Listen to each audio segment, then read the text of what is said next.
Peu importe ce à quoi tu fais face, reste toi-même et ouvre-toi aux autres.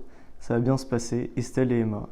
Je pense que c'est vrai, surtout en début d'année. Il y a des gens qui vont chercher à, je sais pas, peut-être changer un peu leur personnalité pour correspondre aux autres groupes.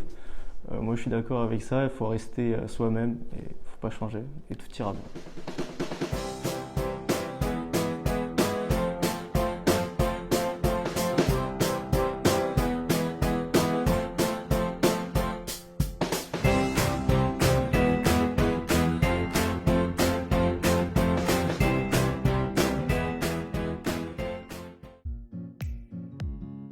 Je m'appelle Charles Perrier et je suis en première année d'ingénierie mécanique et membre de la Racing Team. Et voilà, j'ai fait mon bac en Belgique et du coup là je viens ici étudier en Espagne, faire les 4 ans.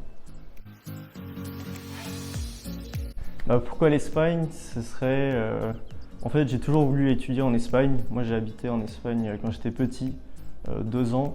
Et depuis, en fait, on y retourne pendant les vacances et tout. Et c'est vraiment un pays. Je voulais aller là-bas. La langue, elle me plaît. Et le beau temps et tout ça. Les avantages, selon moi, de l'Espagne par rapport à la France. Euh, moi, déjà, le temps. C'est très important. Moi, je viens de Belgique, il faisait moche tout le temps, c'est déprimant.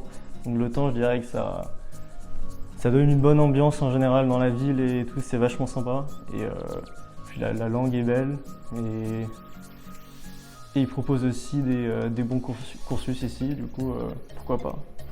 Faut partir un peu, faut essayer les autres pays et voilà. Donc, ce qui m'a surpris au niveau de l'Espagne, ce serait la bonne ambiance en général. Honnêtement, les gens sont assez tranquilles, c'est assez convivial. Directement, surtout ça, c'est ça ce qui m'a choqué. Moi, je suis arrivé au Colegio Mayor et je m'attendais pas à une ambiance comme ça. Enfin, j'ai directement été bien accueilli et les gens cherchent pas à faire des histoires, ils sont vraiment très très sympas, tous ouverts et c'est vachement sympa quand même pour un nouveau d'arriver comme ça et avoir cette atmosphère qui est vachement réconfortante.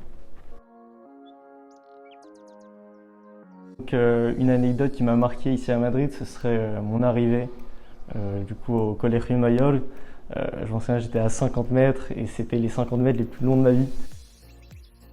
Oh merde. C'était un moment très stressant, mais au final, je regarde ce moment et ça me fait rire parce que au final, je stressais pour pas grand chose parce qu'au final, tout s'est hyper bien passé. Et aujourd'hui, je suis très content d'être là et je me suis fait j'ai des bons amis ici et tout va bien au final. Moi, mon endroit préféré, ce serait, je dirais, Moncloa, parce que c'est la zone un peu étudiante de Madrid.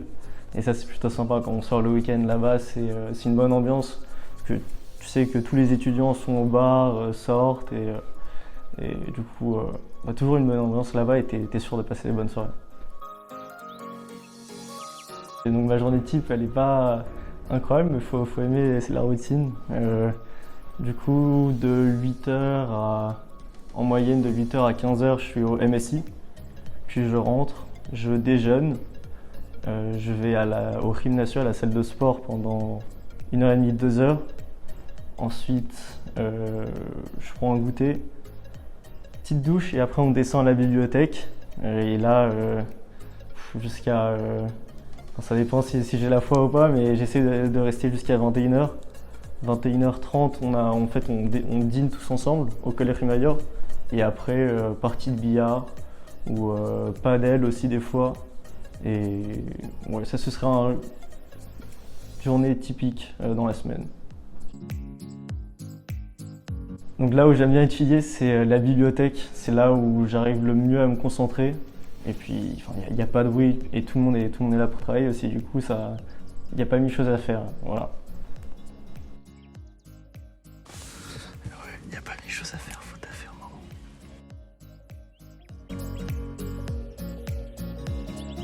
En vrai, je trouve que j'ai géré. Honnêtement, la première année, les premiers 4 mois, je suis assez content parce que ça s'est bien passé. Bon, il y a des partiels Il y en a qui sont pas passés, mais d'autres qui sont passés. Et même à un niveau social, à un niveau travail, enfin, j'ai été plutôt sérieux. Il faut se permettre des week-ends de sortir, de s'amuser et tout. Mais il faut aussi prendre en compte qu'il y a des moments, faut travailler. Et qu'est-ce qui me manque de la Belgique? Je dirais ma famille et mes chiens, parce que j'ai toujours vécu avec des animaux. Et là, d'un seul coup, passer dans une petite chambre sans rien, pas de bruit, ça change. Et puis sinon, les amis aussi là-bas et sortir au bar. Le mot qui résumerait mon expérience, ce serait Ojalá. Parce que avant les partiels, Ojalá, tout, ça veut tout dire et ça veut rien dire. C'est toujours. Moi, je sais pas comment on va dire, mais c'est pas vraiment un truc qu'on utilise de ouf en France ou en Belgique, je trouve. Enfin, la traduction. Mais Ojalá, ça m'a bien fait rire et je l'utilise assez souvent du coup maintenant.